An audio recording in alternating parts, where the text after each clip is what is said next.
I'll hang my bridle upon the wall. This wandering cow. It's a bit of an archaeological dig through the politics of the time. But I guess the initial catalyst was I remember seeing this ad about a dance that was going on in a little country town, and it said coloured girls were welcome. Well, implicit in that is that there are other people who are not welcome. And I guess when we talk about colonisation, you know, they talk about post-colonisation, but colonisation is still going on, whatever words they want to use. And one thing that groups take on, they take on the language and the barriers and the things that divide people.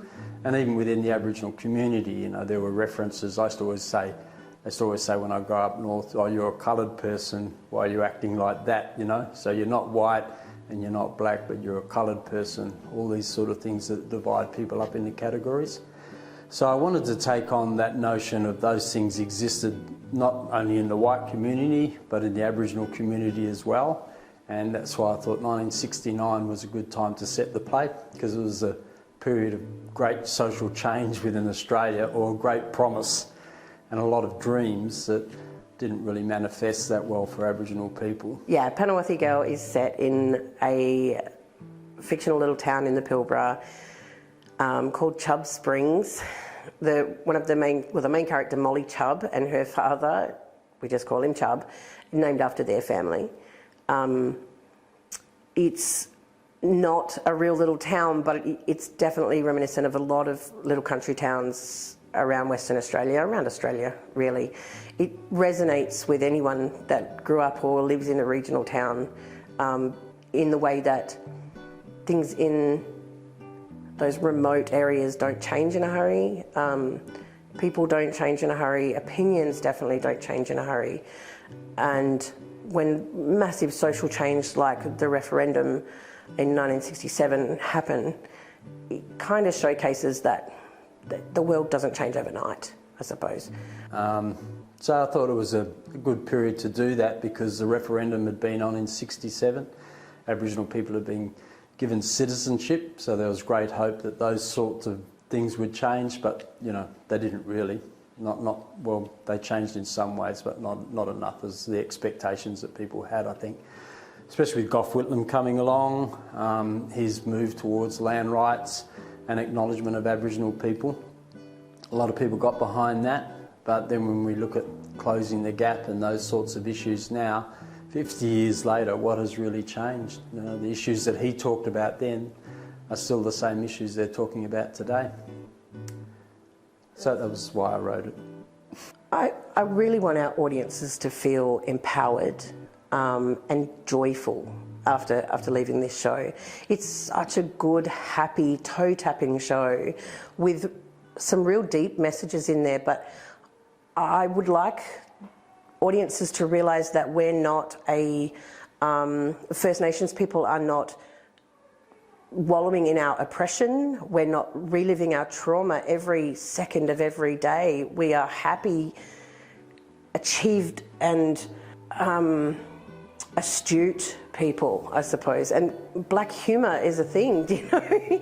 So often we deal with our trauma by laughing about it and laughing through it. Yeah, and this isn't.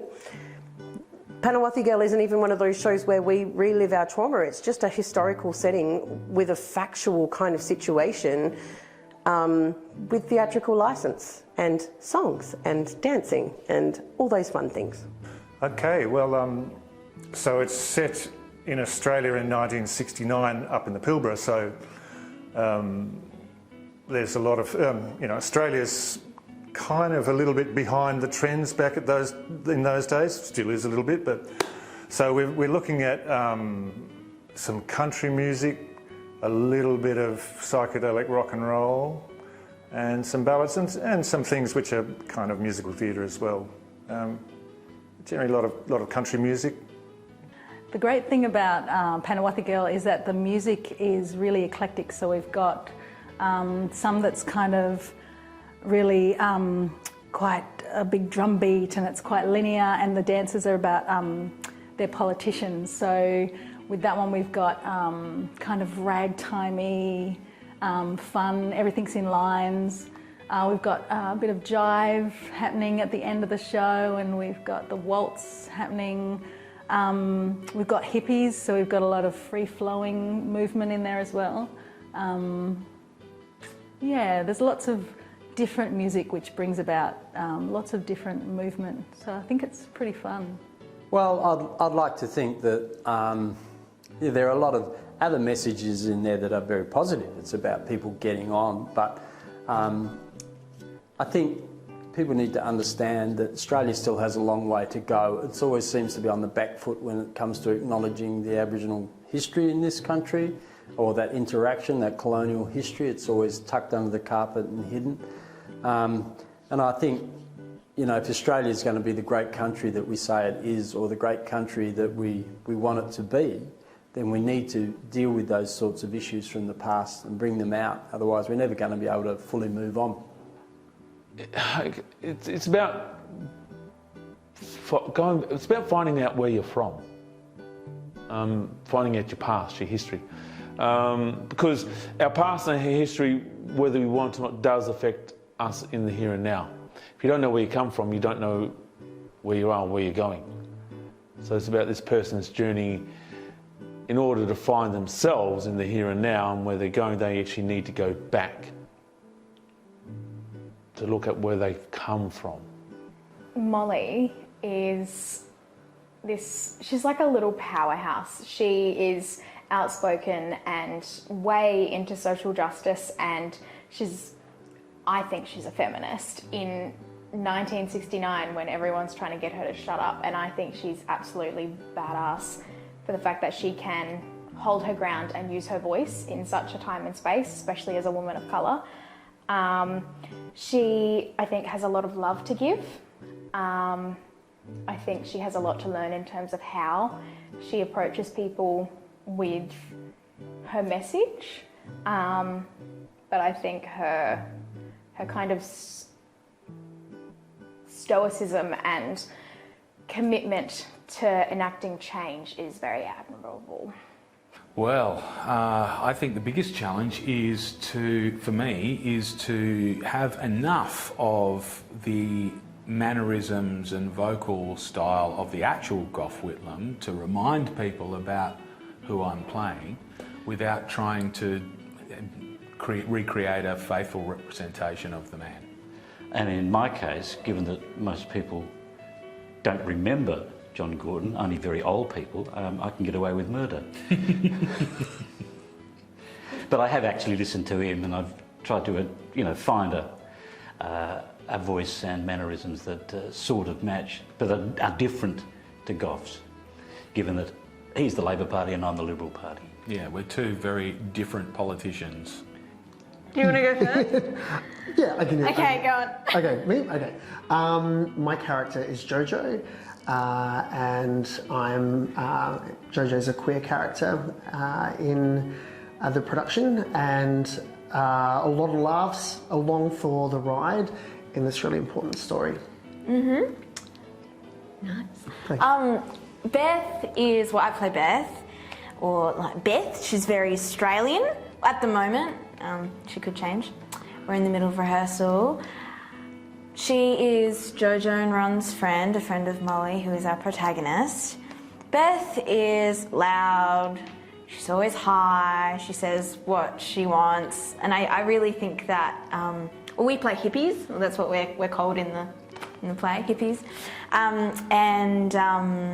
Yeah, we're really the comic relief for the show. I mean, it is a funny show already, but yeah, we're really there just for fun. Yeah, I think. Yeah, there are some beautiful moments and some dark moments in the production, and our trio definitely are there to sort of break sometimes the tension or just bring a little bit of light relief to the production, I feel. Yeah, a bit of fun, a bit of colour.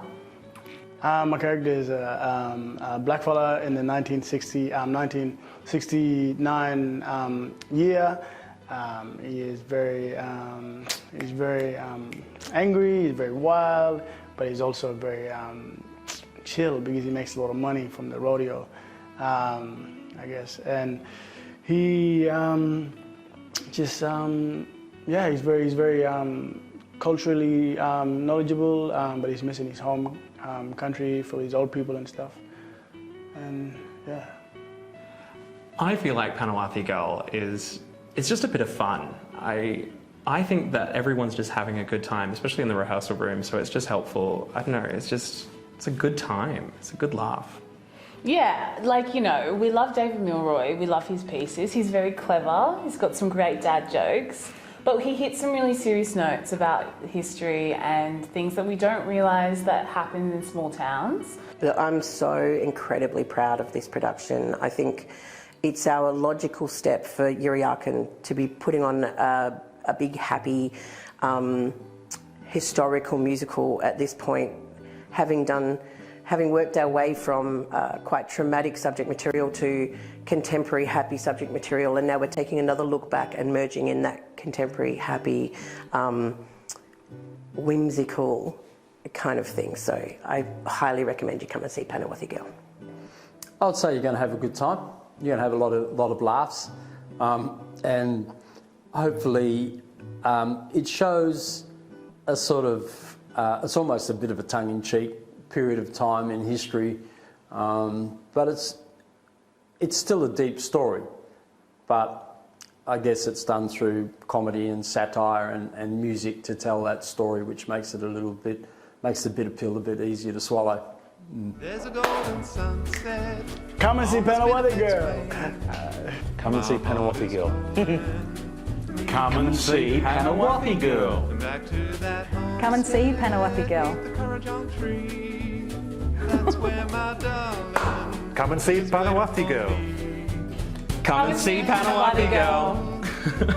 3, 2, 1. Come and see Panawathi Girl. Cowboys gonna want to know more.